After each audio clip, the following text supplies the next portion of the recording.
Welcome to part 2 of the triangulated 4-link setup in the 36 Coupe. So I spent way too much time trying to figure this out last night, lying in bed. So here's the thing, right? I've got the frame at the height I kind of want it at. So technically if I mount this parallel to the ground, okay, then basically the shock absorbers at the moment, the coilovers are about 2 inches longer in order to reach that point. So the coilover sits about there. So if I lift, focusing. So if I lift the frame up a little bit, insert the coilover, and then with the weight, brings it back down, and that should be level again. So that's what I'm going to do. I'm going to make a plate from here up to there somehow. This will be interesting. I might even draw this first. Who knows? Let's do it. So I spent most of yesterday trying to figure out how I'm going to make these brackets. So step one, I'm going to box in the frame for the section that I need to make the bracket. Then I'm going to hang a bit of steel down, and then the rod will attach there. So I had to find strong enough vertical post to make it. So I started with this kind of tube, and I thought, you know what, it's not bad, but I could go better. So then I found this, which is a little bit bigger and a little bit thicker, but still not thick enough. And then I found this, and this will do. This is much better. So I need to cut these to shape. So let me show you where this is going. This is the same thickness as the frame, so that's good to box it in. So I just need to clean that one up. But I'll show you, I've already put one in place. Give you a better idea of the plan here.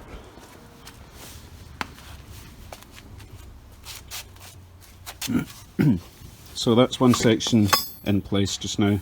So I'll weld along there, weld along there. I'll need to grind this section here flat, grind that section here flat, but I'll leave these looking ugly.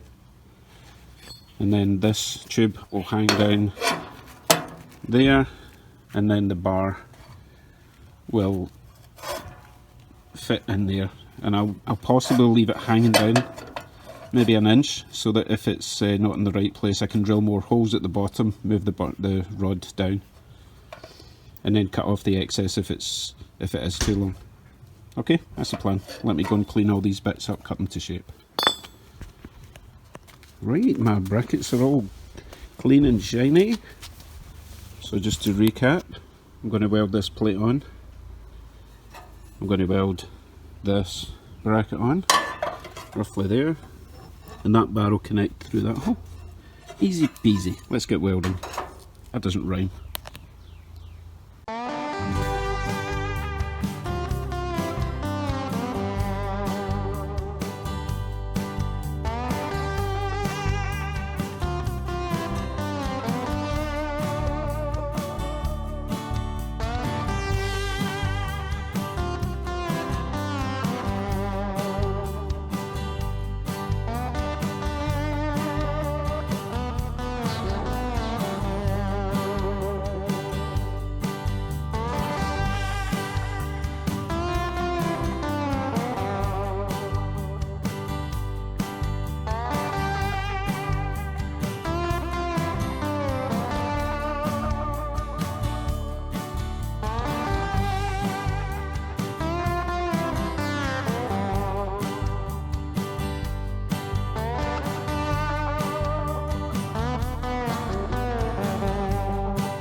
let's inspect what I've done so far.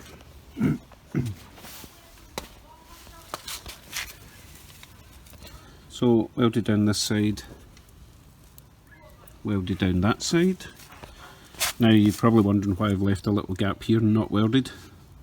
I'm going to add another plate over the top, sort of from there around to there, and maybe add a couple of little gussets at the bottom. Well, yeah, I could close that one off, I guess.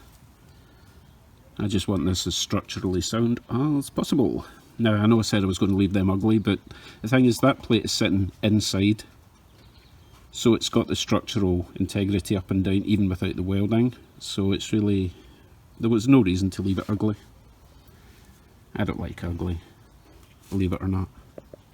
So, that side's done, that side's done. I'll get these little plates welded up, well, cut to shape, welded up, and then we'll get on with the triangulated rods, okay? This is my highly accurate template for my top plates, so I'll cut them out and smooth them off, weld them on. Right, that's my plates made. Let's go and see if they fit.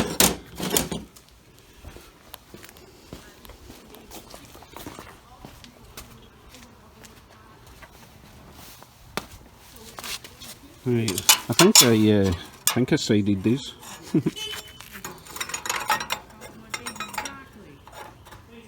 So that'll go a bit there. I might bend it up. Might bend it there a little bit. Yeah, that's what I'll do. Bend it up just to make it nice and fancy. Same on the other side. Okay, I'll do that and then get with the welding again.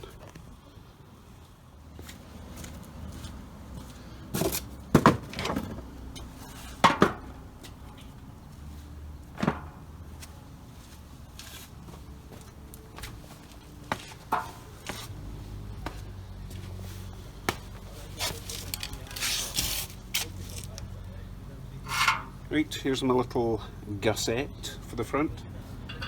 I weld that on, then weld the top plate on.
Junky weld.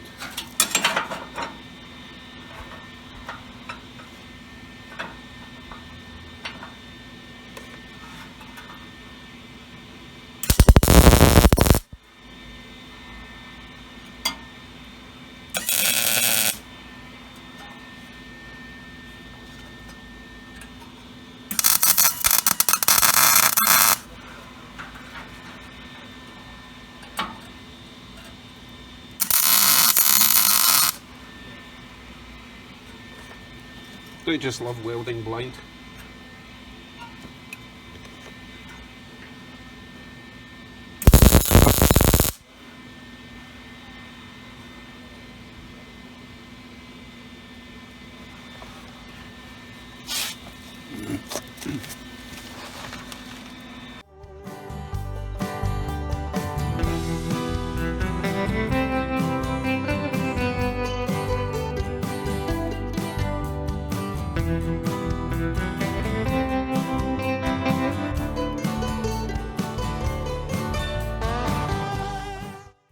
Okay, I'm done with these brackets for now.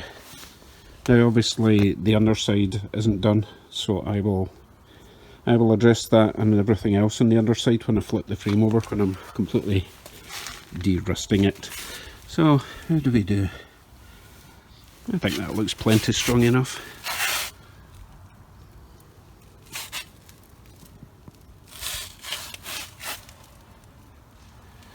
Right, on with the diagonal jobbies. From there to there somewhere. More fab work. Right, this is where the top links go to stop the sideways movement. These brackets are going to be a little bit harder to fabricate because of the angle, and I need to get the height of that parallel to the height of that, which is tricky. But I'm thinking probably about there, roundabout. So I need to make some weird diagonal bracket, and then it'll be a roller. Let's get started. Okay folks, sorry but I have to stop for the day.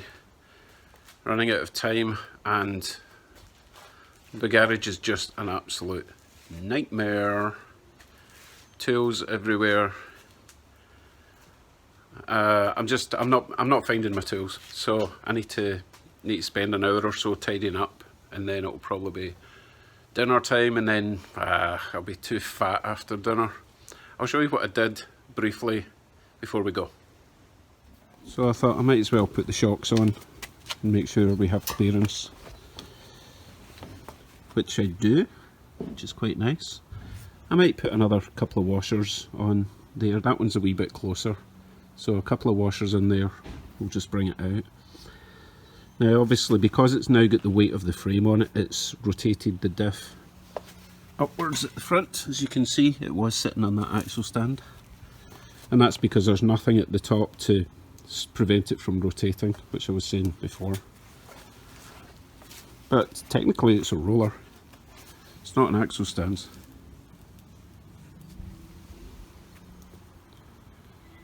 So we're getting there. So tune in tomorrow and hopefully I'll have the last part of this project, subsection 3, done, and it'll actually be a proper roller. Thanks for watching. Please subscribe if you've not already. Hit the little bell to get notified of my next exciting project. Bye bye.